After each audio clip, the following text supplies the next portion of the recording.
Hello Aquarius, Sun, Moon, Rising, and Venus signs. Kamusta kayo? Sana po nasa mabuti kayong kalagayan. Welcome back po sa Star Tarot. At kung bago kayo dito, welcome din po kayo. Please subscribe, like, share my videos, and leave me a comment kung nakaresonate kayo.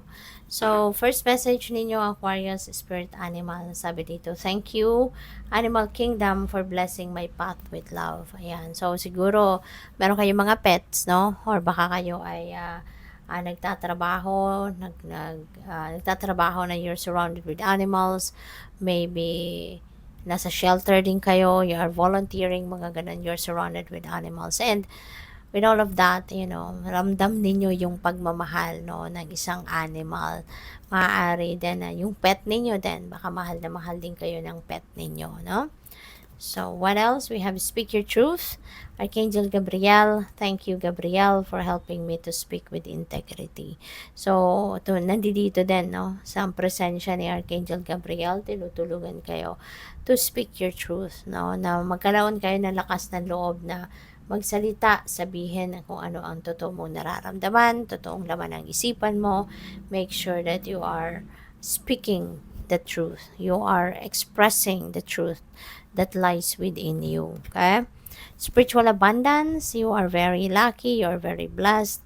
Sabi dito, thank you angels for blessing me with infinite abundance. So, maaaring nagsimula na to or magsisimula na kayong makareceive, no, ng abundance of money. Ayan, no, na handful yung angels na to, 'di ba? At punong-puno ng gold coins ang kanyang mga kamay na parang inaalay sa iyo, ino-offer sa iyo. So maaari na magkakaroon kayo dito ng financial blessings at walang humpay ito, no? Infinite abundance. No? So parang ito na yung simula ng continuous flow of abundance of money sa buhay ninyo. Kaya congrats sa inyo, Aquarius. Baka ito na yung simula ng inyong swerte, 'di ba? Pagdating sa pera na tuloy-tuloy, no? Tuloy-tuloy na ang pasok ng kasaganaan. And you are also very lucky, you are so blessed, no, in terms of friendship kasi you are also surrounded, no? You're blessed and surrounded with trustworthy friends. Mahirap nang hanapin ito ngayon na mga kaibigang mapagkakatiwalaan mo, 'di ba? At maaasahan. But you are blessed, no, with trustworthy friends. And the prayer that you can recite as well kung gusto niyo. Thank you, angels, for surrounding me with people I can trust and love. Ayan. So, napakaswerte mo. Tingnan natin ano pa ang mga kaganapan. And by the way, maraming salamat muna for subscribing. And if you haven't subscribed yet, subscribe na po kayo. And also, maraming salamat din for not skipping the ads. Okay? And also, please click the join button sa baba ng video kung gusto po ninyong mag-join sa membership. Okay? And sa mga cross-watchers, hello po sa inyo. So we have patience. Create a place in nature's stillness and be renewed. Take time alone to find balance. Step confidently toward your purpose. Patience will bring you rewards. Kasi nga, 'di ba, may kasabihan na good things come to those who wait. No? And in order for you to wait, no, you need a lot of patience, 'di ba? Kaya kapag marunong kayong magpasensya, marunong kayong magantay, at hindi kayo nabuburyo, diba? Hindi kayo nagrereklamo, rest assured, no, that there are a lot of blessings coming your way. Kasi you will be rewarded, diba? Sa pagpapakita ninyo ng pasensya, sa pagpapakita ninyo ng tiwala, bibiyayaan kayo ng universe. Okay? So, what else?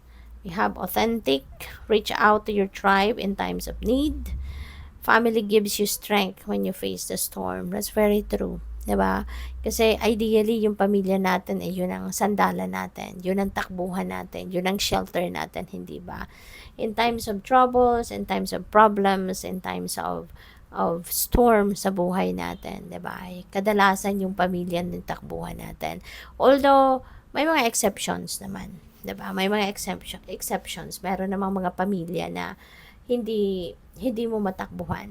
'Di ba? Mayroong mga pamilyang bibitawan ka pagdating ng mga pagkakataong hirap na hirap ka, 'di ba? So depende sa sitwasyon. Kasi iba-iba ng sitwasyon, iba-iba ng hugot ang bawat isa, no? But ideally, family gives you the strength, 'di ba? Sila yung nagpapatibay ng loob mo. Sila yung nagbibigay ng lakas ng loob sa'yo, 'di ba? Sa mga panahon na tayo nanghihina or merong mga problema. Love your uniqueness. You are full of surprises. Break free from others' expectations, okay? And just be yourself. Isa din itong mahalagang lagi nating isipin or itanim sa isip natin, no? Na let's not live, no, according to other people's expectations. Mas magandang maging totoo ka sa sarili mo. Be authentic to yourself. Ginagawa mo ang pagsisikap, sinisikap mo magtagumpay because yun ang gusto mo. Because yun ang magpapasaya sa puso mo, yun ang magpapasaya sa soul mo. And not because gusto mong gawin ng mga bagay para ma-please mo yung ibang tao. 'Di ba? And to the expense, 'di ba, of your own happiness. Kaya mas magandang ginagawa mong mga bagay because that's what your heart is telling you to do, no? So what else? We have Peacock, vibrancy. You were born to shine and inspire. Ayan. So, maaaring ito yung inyong mission sa ngayon. 'Di ba? To shine and inspire other people. Maaaring ikaw yung magiging, tawag dito, ikaw yung paghuhugutan din ng lakas or ng inspiration and motivation ng maraming tao. No? Practice humility to avoid jealousy. Be grateful for life. Yan. Hindi natin dapat kalimutan ang pagpapasalamat, na maging grateful tayo sa buhay na meron tayo. For every day na nandito tayo, binibigyan tayo ng universe ng pagkakataon to do whatever it is, no?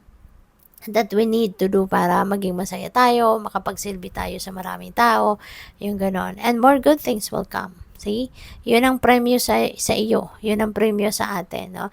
Pag tayo'y marunong magpasalamat, tayo'y masaya, tayo'y nag-acknowledge, nag-appreciate ng mga biyayan binibigay sa atin ng universe, there are good things na ipapadala sa atin. There's more blessings, no, na ipapadala sa atin ang universe. So, be true to yourself, okay? And recognize your brilliance. So, good luck. Thank you for watching. Love and light. Namaste.